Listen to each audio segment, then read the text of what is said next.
13h sur Radio Sénégal, le journal à la présentation. Adia Fatoussar, Ibrahim Sadi, bonjour. Avec vous, les titres. Bonjour Adia Fatoussar, bonjour à tous. À la une de l'actualité, la suite de la tournée économique du chef de l'État dans le nord du pays. Ce mardi, le président Macky Sall se rend à Démet pour le démarrage officiel des travaux de désenclavement de l'île à Morphy. Il va également réceptionner le nouveau pont de Alouar et mettre en service la dorsale électrique Pathé-Gallo-Cascas. Khalifa Sall retourne au tribunal ce mardi. L'audition du maire de Dakar prévue hier a été reportée pour cet après-midi à la demande de ses avocats. Et selon le pénaliste Ndiak Fall, Khalifa Sall risque le mandat de dépôt en vertu de l'article 140 du Code de procédure pénale. La plateforme de protection des lanceurs d'alerte en Afrique portée sur les fonds baptismaux, c'était ce matin ici à Dakar. Cette plateforme regroupe une communauté d'experts, avocats, juristes, ONG et journalistes d'investigation. Et puis aux États-Unis, le ministre du Logement est au centre d'une nouvelle controverse. Ben Carson a comparé les esclaves aux immigrants qui viennent chercher aux États-Unis une vie meilleure. Dans la deuxième tranche, vous aurez les sports avec Tanda Khanyaï, l'invité de la rédaction et le directeur exécutif de Séné India, Souleymane Ndoye, répond aux questions de Thierno Diallo. La revue de presse avec Arona Diouf, le développement, c'est tout de suite. Radio Sénégal, l'info en toute responsabilité. Le chef de l'État poursuit sa tournée économique dans le nord du pays autour de sa méthode appelée pacte. Pacte, autrement dit, pragmatisme, action, contact, terrain et écoute. Il s'agit pour le président d'apprécier les multiples réalisations dans les secteurs de l'agriculture, de l'hydraulique, des infrastructures et du développement des collectivités territoriales. Bref, une tournée qui entre dans le cadre de l'évaluation en cours du plan Sénégal émergent. Au programme de ce mardi, nous avons en ligne notre envoyé spécial Thierno Diallo. Bonjour Thierno. Bonjour Ibrahim Sadi. Nous vous écoutons. Voilà, le président de la République qui est attendu d'un moment à l'autre à Pathé-Gallo après avoir inauguré le pont de Alouar, attendu donc d'un moment à l'autre. Macky Sall qui aura droit comme ici comme ailleurs à un accueil très coloré et va donc procéder à l'activation de la dorsale électrique Pathé-Gallo-Cascas. Les milliers d'habitants de cette partie du pays qui se sentait presque oubliée sortent aujourd'hui des ténèbres. Du coup, les nombreuses activités économiques pourront se développer. L'occasion donc sera saisie par les bénéficiaires pour témoigner leur satisfaction. D'autres habitants aussi satisfaits, ce sont les habitants de Alouar, la cité religieuse qui a vu naître El Hadji Omar Tall en 1794. Vous vous souvenez sans doute de cette histoire d'histoire Ibrahim Sadi. Macky Sall, auparavant, va braver la piste poussiéreuse, sinueuse qui mène à Pathé-Gallo. Malgré cette rigueur du climat, des habitants attendent sous le chaud soleil le président de la République et comme décor une végétation terne par moment, mais aussi par endroit une nature naturante comme parlait Spinoza, pour dire que dans un instant le chef de l'État va regagner cette belle partie du pays, notamment Pathé-Gallo. Là, j'aperçois déjà une population enthousiasmée sous le même, malgré cette rigueur du climat qui attend le chef de l'État, Macky Sall, attendu d'un moment à l'autre ici à Pathé-Gallo. Et dans l'après-midi, le chef de l'État, comme vous l'avez souligné, va lancer le projet le démarrage des travaux routiers de l'île à Morphy. Ce sera dans l'après-midi où le président de la République est attendu à Démet. En attendant, c'était Thierno Diallo, Keder Diawa, André Nawel Chandoum et Madike Paz. À vous, Sadi. Merci à vous également, Thierno Diallo. Thierno Diallo à Alouar où nous restons, car justement le pont qui sera inauguré par le chef de l'État présente beaucoup d'avantages pour les populations de cette localité. En effet, l'ouvrage va faciliter l'accès des pèlerins à la cité religieuse, mais aussi les échanges économiques dans cette zone. Thierno Diallo, à nouveau. Depuis décembre 2015, une nouvelle page de l'histoire de Alouar s'est ouverte. Fini les caprices du bac à câble en matière de permanence et de sécurité. D'une longueur de 130 mètres avec un linéaire de 7000 mètres, ce pont fait de tablier en fer règle bien des difficultés montant du financement environ 4 milliards de francs CFA, État du Sénégal. Cheikh Tidiane Thiam, chef de la division ouvrage d'art à la Géroute. Pour réaliser ce pont, ce qu'on a à faire, on a à travailler sur 19 mois. On a vraiment fait vite sur 19 mois avec un projet financé totalement sur le budget national à hauteur de près de 4 milliards. C'est un pont qui fait un linéaire de 130 mètres de long qu'il fallait aussi raccorder au pont de Ndioum qu'on a finalisé en 2014 avec aujourd'hui une largeur circulable de 3 mètres et des trottoirs qui font 1 mètre. Finaliser tout ce qui est travaux de génie civil, c'est-à-dire tout ce qui est appui pour pouvoir demain venir changer directement le tablier et avoir un tablier de gabarit 11 mètres, c'est-à-dire avoir 2 voies pour pouvoir circuler dans les 2 sens. Le pont facilite aujourd'hui l'accès des pèlerins à la cité religieuse, renforce les échanges économiques et assure du coup l'accès aux services sociaux de base. De jour comme de nuit, on peut circuler sur ce pont. Avec l'ouvrage qu'on a aujourd'hui, on a réglé les problèmes qui représentaient les principales doléances des populations. Ce pont supporte les charges maximales, c'est-à-dire les convois militaires. Donc pour ce qui est transport de produits, il n'y a pas de souci sur ça. Ce pont de Alouar s'inscrit dans le cadre du projet Zéro Bac et partant du désenclavement de l'île à Morphil. Thierno Diallo à Alouar dans le Podor, Radio Sénégal. Hier, le chef de l'État a inauguré la chambre froide de Senec India. Cette société a une capacité de 40 000 tonnes, c'est-à-dire cette chambre froide, Macky Sall a félicité les autorités qui ont compris que ces terres doivent être valorisées dans l'intérêt des populations et des entreprises. Nous écoutons les propos du chef de l'État, des propos recueillis par Mbaye Diop. Toute ma fierté de voir une compagnie privée, une entreprise privée s'engager à accompagner la politique définie par le chef de l'État. Cette politique, c'est le plan Sénégal émergent, dont la première composante est le changement structurel de l'économie. Cette réforme structurelle de notre économie est ce que nous voyons exactement ici à Mbane avec Sénégindia.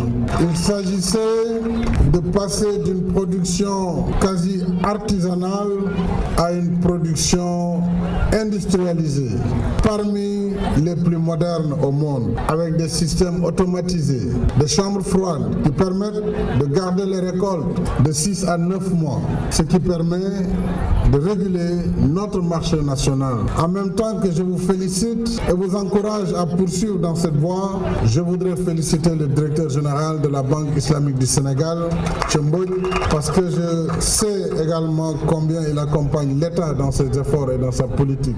Bravo également aux autorités locales qui ont compris que cette terre doit être valorisée dans l'intérêt mutuel des populations et des entreprises qui sont chargées de la valoriser. S'il n'y avait rien ici, le président de la République ne serait pas là. Parce que si nous arrivons à notre autosuffisance, c'est dire que le Sénégal gagnera dans sa balance commerciale.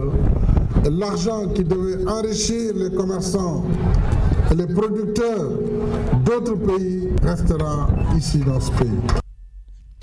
C'était à l'instant le chef de l'État qui continue sa tournée économique. Les producteurs de riz de Matam souhaitent disposer de grands périmètres rizicoles comme ceux de Podor et d'Agana. Et ils comptent soumettre cette doléance au chef de l'État. Pour autant, Matam attend une production rizicole record de 90 000 tonnes en 2017 sur des prévisions d'emblavure de 15 000 hectares Alpha Seydi. L'accroissement des aménagements hydro-agricoles, c'était l'une des recommandations faites par le gouvernement à la SAED lors du Conseil des ministres décentralisé tenu à Matam en 2013. 4 ans après, celle-ci a réussi à aménager quelques milliers d'hectares. Paul-Marie Faye, délégué régional de la SAED de Matam. On peut dire que le potentiel aménagé au niveau de la région a sensiblement augmenté et se tourne autour de 12 000 hectares. L'augmentation des superficies aménagées et l'effectivité de la contre-saison chaude font espérer une production d'environ 98 000 tonnes en 2017. La production est partie de 30 000 tonnes en 2014. Aujourd'hui, on est autour de 48 à 50 000 tonnes de paddy qui ont été produits. Maintenant, en 2017, nous ambitionnons 2500 hectares en contre-saison chaude et 9500 hectares en hivernage, ce qui va porter les prévisions d'emblavure à 15 000 hectares pour une production attendue de 98 000 tonnes pour les 2 campagnes. La région de Matam peut beaucoup mieux faire selon les producteurs de la filière qui souhaitent disposer de grands périmètres rizicoles.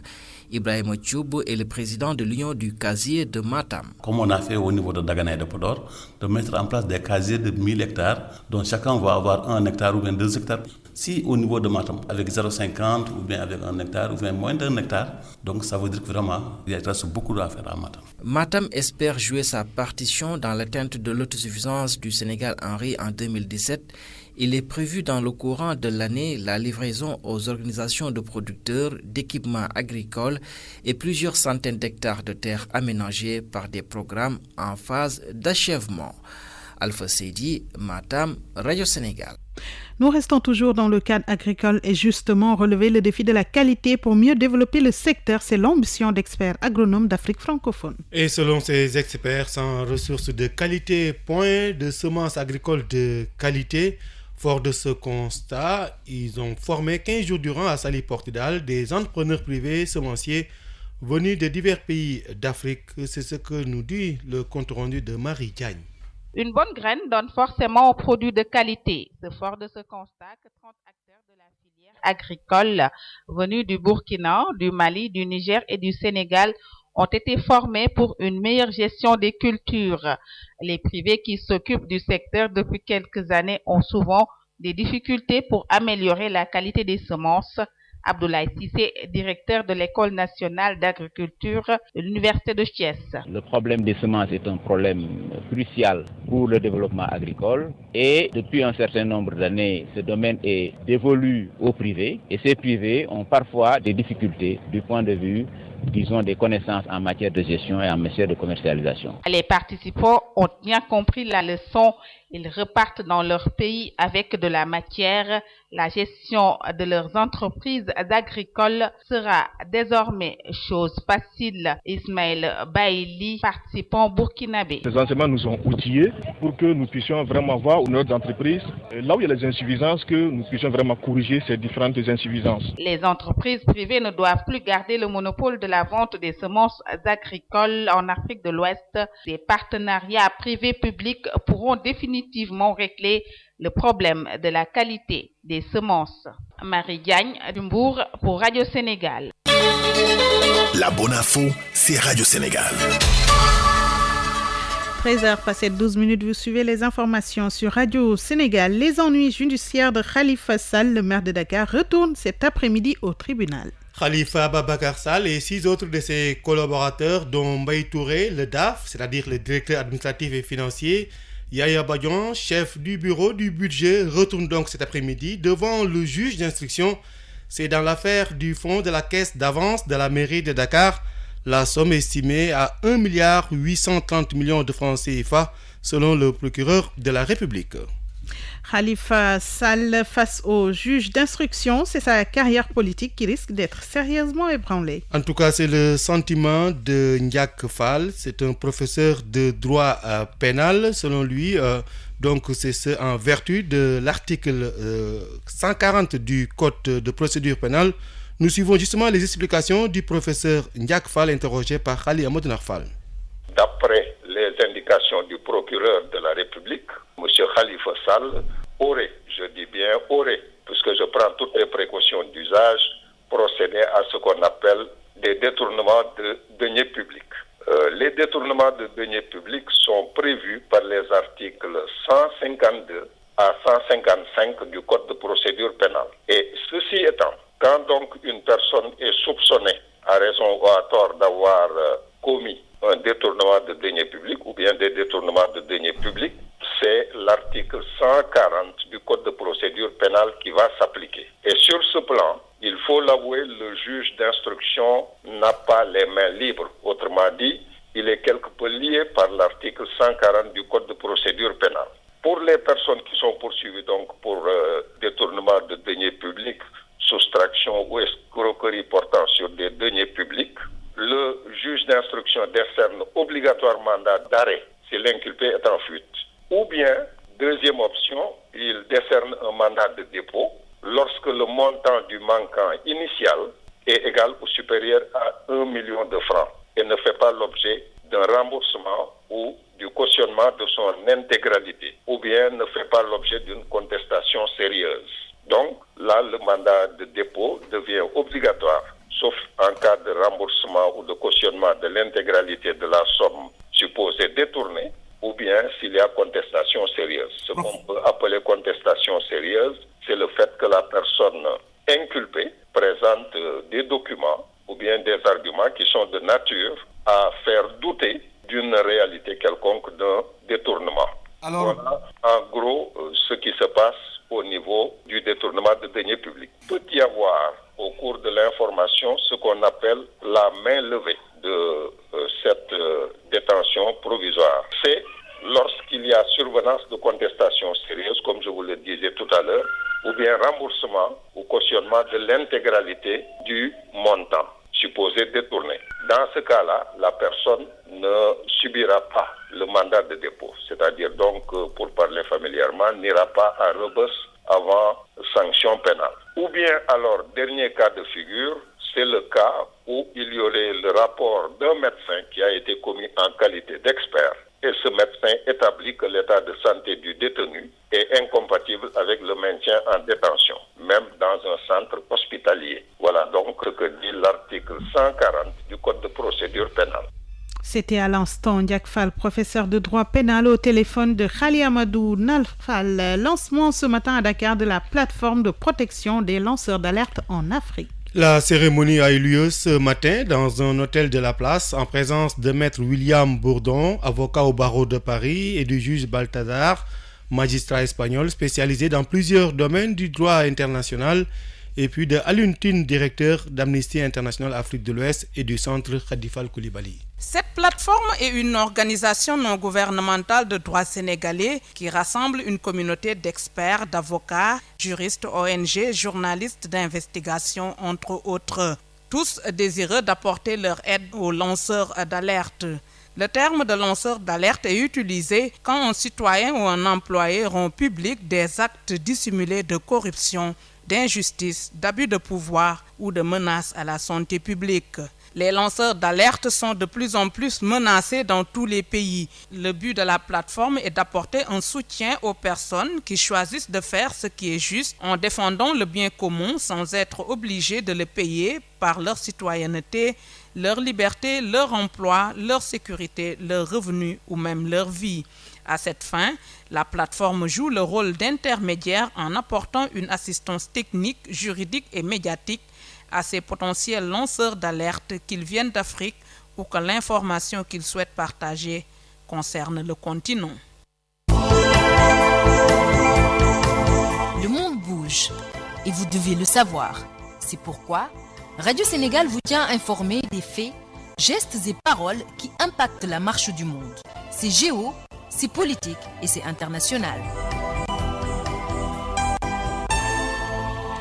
L'actualité internationale, vaste opération de ratissage de l'armée nigérienne dans l'ouest du pays, proche du Mali et du Burkina Faso. Et cela au lendemain d'une attaque apparemment terroriste qui a fait au moins 4 gendarmes tués. Le raid lancé par des hommes armés non identifiés a visé un détachement de la gendarmerie stationné dans la zone de Ouazarbé, une localité du sud-ouest de la région de Tillabéri, proche du Mali et du Burkina Faso. Les forces irakiennes annoncent avoir repris le musée de Mossoul aux djihadistes de l'État islamique. Ce musée avait été vandalisé par ces djihadistes en 2015 en détruisant à coups de masse des statues antiques. Selon un responsable de l'armée irakienne, les unités de la police fédérale ont reconquis le musée archéologique dans le cadre de l'offensive menée pour reprendre la partie ouest de la deuxième ville d'Irak, dernier bastion de l'État islamique dans le pays. Toujours dans l'international, aux États-Unis, le ministre du Logement est au centre d'une polémique. Ce neurochirurgien afro-américain a comparé les esclaves aux immigrants qui viennent chercher aux États-Unis une vie meilleure. Il faut dire à Diafatou que ce n'est pas la première fois que le docteur Ben Carson dérape sur le sujet de la ségrégation raciale. En 2013, cet ancien candidat à la primaire républicaine avait comparé la loi Obamacare à l'oppression des Afro-Américains aux États-Unis. Ibrahim Assadi, la tension monte entre les États-Unis et la Chine. Pékin qui a levé la voix après le déploiement du bouclier antimissile américain en Corée du Sud en réponse au tir de 4 missiles nord-coréens dont 3 sont tombés dans les eaux japonaises. La Chine considère que ce bouclier est susceptible de réduire l'efficacité de ses propres systèmes de missiles. Pékin reste résolument déterminé à défendre sa sécurité, a averti son ministre des Affaires étrangères. C'est la fin de la première partie de ce journal. Un rappel des titres. La suite de la tournée économique du chef de l'État dans le nord du pays. Ce mardi, le président Macky Sall se rend à Démet pour le démarrage officiel des travaux de désenclavement de l'île à Morphil.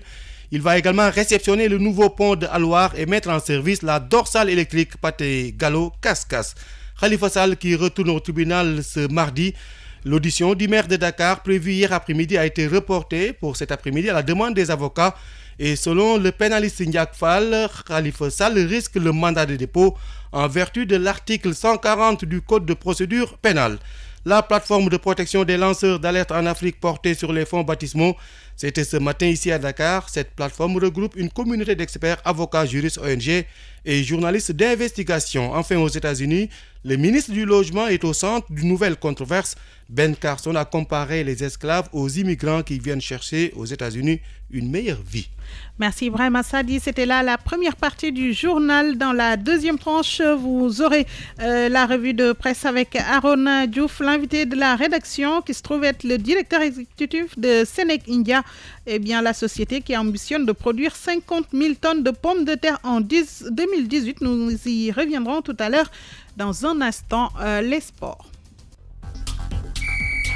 Radio Sénégal, les sports. Avec nous dans ce studio, Tanda Khaniaï, bonjour. Bonjour. Et vous démarrez cette page des sports avec du football hors de chez nous. Oui, et ce qui nous amène justement en Europe, une belle soirée de football attendue, les huitièmes de finale retour de la Ligue européenne des champions. Arsenal battu à l'aller 5-1 reçoit le Bayern Munich. Naples dominé à l'aller à Santiago Bernabéu joue contre le Real Madrid. Des rencontres difficiles pour des équipes qui jouent justement à domicile. Bassirou Silla. Arsenal-Bayern, après le 5-1 à l'aller en faveur des Allemands, les Gunners subissent un autre coup dur avant le match retour. L'absence de Ozil, le milieu allemand, pièce maîtresse dans le dispositif de Wenger. Arsène Wenger, à qui d'ailleurs on prête l'intention de quitter Arsenal en fin de saison, aura donc fort à faire avec les hommes d'Ancelotti. L'Espagnol Thiago Alcantara, auteur d'un doublé à l'aller, et Lewandowski, le Polonais opportuniste devant les buts. Humilié à l'aller, en seconde période avec 3 buts encaissés en moins de 10 minutes, Arsenal tient tout de même à faire un sursaut d'orgueil avec son entraîneur qui effectuerait, si les rumeurs de son départ du club se confirmaient, son dernier match de Champions League avec son équipe qu'il a accompagné depuis plus de 2 décennies. Les Bavarois, qui ont une avance de 4 buts sur les Gunners, gardent toute leur force de frappe offensive pour marquer aussi à l'extérieur. L'autre huitième de finale retour, Naples-Real de Madrid. Le Real part en Italie avec une avance de 2 buts, 3-1 à l'aller. Et pourtant, les Azuris, entendons les Bleus, ont ouvert le score avant que les Madrilènes ne renversent la situation. Le coach de Naples, Maurizio Sarri, sera privé de son prolifique attaquant blessé Martens, 18 buts en Série A. Dans la balance, les hommes de Zinedine Zidane sont plus lourds que les coéquipiers de Kalidou Koulibaly, Cristiano Ronaldo absent le week-end face à Eibar et le Gallois Gareth Bale suspendu reviennent. Le Real est crédité d'une expérience pour gérer ces genres de matchs. Même une défaite par 1-0 le fait passer. On y verra beaucoup plus clair. Bassirou Silla, ces huitièmes de finale retour vont se poursuivre demain et simultanément en Allemagne où le Borussia Dortmund va accueillir Benfica Lisbonne qui avait remporté la première manche 1-0 et le Paris Saint-Germain, dominateur du Barça à l'aller 4-0, sera aux prises avec l'équipe des Blaugrana de Lionel Messi. Du football chez nous, on a bouclé hier la 13e journée du championnat de Ligue 1. Oui, et parmi les grands bénéficiaires, les Girafes de Dakar, large vainqueur de l'US Ouakam, désormais avant-dernière, ne devançant que les insulaires goréens. Cette défaite ouakamoise replace les Ndiambour de Louga en position de non relégable, donc 12e devant l'équipe devancée par l'équipe de Tenguet FC, 11e. À mi-parcours, l'équipe de Génération Foot est en tête, suivi de Niaritali. Les Girafes est est en 3e position et donc qui relègue l'équipe de Djambar à la 4e place. Sur le continent, début demain des demi-finales de la CAN des moins de 20 ans. Oui, et direction la Zambie, la CAN Junior qui joue la première demi-finale demain, mercredi à 16h à Lusaka où l'Afrique du Sud défie le pays organisateur la Zambie. Le lendemain jeudi, les Lionceaux sénégalais de Joseph Koto face à la Guinée-Conakry Andola. Bonne nouvelle justement pour Génération Foot puisque le jeune attaquant des Lionceaux, Ibrahima Niane, sera messin la saison à venir. Le Football Club de Metz a donc enrôlé l'un des attaquants les plus prolifiques du football sénégalais à l'heure actuelle, Adja Fatoussar. Merci beaucoup Tanda Ndiaye. Radio Sénégal. L'invité de la rédaction. L'invité de ce journal est le directeur exécutif de Senec India. La société ambitionne de produire 50 000 tonnes de pommes de terre en 2018. Pour réaliser ce pari, il faut des préalables tels que davantage de terre. Selon Souleymane Ndoye, le directeur exécutif de Senec India répond aux questions de Thierno Diallo. Souleymane Ndoye, vous êtes le directeur exécutif de Senec India. Parlez-nous un peu de cette société. Senec India est né en 2008, précisément vers décembre, et qui avait pour ambition vraiment de développer l'agriculture au Sénégal. Dès nos débuts, nous avons été accompagnés par la communauté rurale de Mbane, qui a su délibérer pour mettre à notre disposition une superficie de 5 000 hectares. Le début n'a pas été difficile. Il ne nous a pas été difficile d'obtenir la délibération, mais comme vous le savez, les problèmes fonciers font toujours l'objet de disputes entre les promoteurs privés et les populations. Mais nous avons su user quand même du sens de dialogue, de notre sens de la concertation pour pouvoir arriver aujourd'hui à la finalisation de ce projet. Quelle était donc la production initiale? La production initiale, dès nos débuts, en 2011, était de 250 hectares cultivables pour une production de 11 000 tonnes. Mais aujourd'hui, comme vous avez pu le constater, nous cultivons sur une superficie globale de 1000 hectares pour une production de 45 000 tonnes. Ce qui ne nous permet pas jusqu'à présent d'atteindre l'autosuffisance en pommes de terre au Sénégal. C'est un problème de surface cultivable. Si nous avions aujourd'hui les surfaces cultivables, nous allons démarrer très prochainement le même type de projet au niveau de Kébémer, dans la zone de Djokoul, et nous pensons pouvoir atteindre l'autosuffisance en pommes de terre d'ici 2018. D'ici 2018, l'objectif c'est l'autosuffisance, mais concrètement, cela veut dire qu'il faudrait des moyens conséquents pour arriver à cela. Nous n'avons pas encore peur des moyens, parce que nous avons toujours investi par rapport à notre propre moyen et l'accompagnement de la Banque islamique sur tous les projets à lesquels nous sommes engagés. Nous pensons aujourd'hui le premier défi à relever, c'est le défi de la conservation de la production. Et pour cela, vous voyez bien que nous avons pu mettre en place 3 chambres froides qui ont une capacité de conservation de 40 000 tonnes.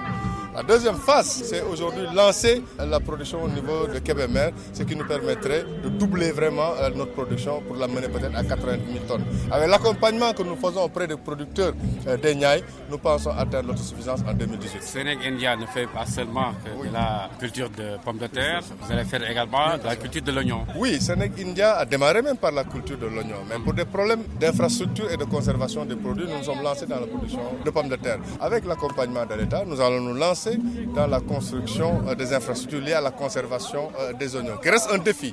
Dès l'instant que le Sénégal produit énormément d'oignons, mais il n'y a pas encore d'infrastructures qui permettent la conservation de l'oignon. Mais nous pensons pouvoir relever les défis et réglementer un peu, régler définitivement le problème de la conservation. Quel apport de ces complexes frigorifiques? C'est d'abord au niveau de la conservation. C'est des types de chambres froides qui peuvent conserver le produit pendant 9 mois sans qu'il y ait une détérioration même de la production. Sinon, une perte liée à 5 à 8%, avec un degré de conservation qui tourne autour de 3 à 8 degrés. Aujourd'hui, quels sont les projets de Senec India? Bon, Senec India, c'est avant tout un groupe qui excelle dans la promotion immobilière. Nous sommes engagés auprès de l'État du Sénégal dans la construction des logements au niveau de Diamniadio, comme nous sommes aussi engagés ici dans le développement du secteur agricole par la mise en place de cette ferme agricole qui est construite sur les terres de Mbane et qui a une capacité de production. Dans le cadre de la RSE également, Senec India a fait... Dans le cadre de la RSE, vraiment pour pouvoir accompagner les populations des localités environnantes, Senec India prend beaucoup d'initiatives. Il va de la construction d'un hôpital, d'un poste de santé, de l'accompagnement au niveau des infrastructures de l'éducation. Idem pour les parcs de vaccination et de parcours du bétail. Vous savez, les peuples de la localité sont très friands des parcours de bétail et nous avons pu les accompagner tout cela. Et chaque année, Senec India organise des fêtes. Et en termes aussi de population qui travaille dans les champs, vous voyez, il n'y a pratiquement pas de chômeurs dans cette localité de Mbane. Souleymane Ndoye, je vous remercie. Radio Sénégal, la revue de presse. C'est avec Arona Diouf. Affaire de la caisse d'avance de la mairie de Dakar, Khalifa Sall et compagnie repasse devant le juge. Le maire de Dakar renseigne enquête qui a fait face hier au juge d'instruction Samba Sall, mais sur demande de ses avocats. Khalifa Sall poursuit, mon confrère reviendra aujourd'hui devant le juge. En attendant, la presse revient sur cette nouvelle position du maire de la capitale, selon par exemple Sud Quotidien qui déchire son boubou blanc parce que candidat déclaré aux prochaines élections législatives. Le leader de Tahaou Dakar estime Walf Quotidien ne compte pas se laisser tuer politiquement sans réagir. Du coup, sur sa page Facebook, il adresse, mentionne Walf, une sévère mise en garde à Macky Sall et demande à ses partisans de faire face à l'oppression. Une radicalisation donc de Khalifa Sall, relève la Tribune et l'As Quotidien à l'heure une. Enfin, le maire de Dakar souligne, le quotidien a décidé de se faire violence, oui, parce que sentant certainement la terre se brûler sous ses pieds. Khalifa Sall, selon Sucre Salé, a choisi de faire feu de tout bois. Illustration hier avec son mot d'ordre lancé à ses partisans, à qui écrit le quotidien.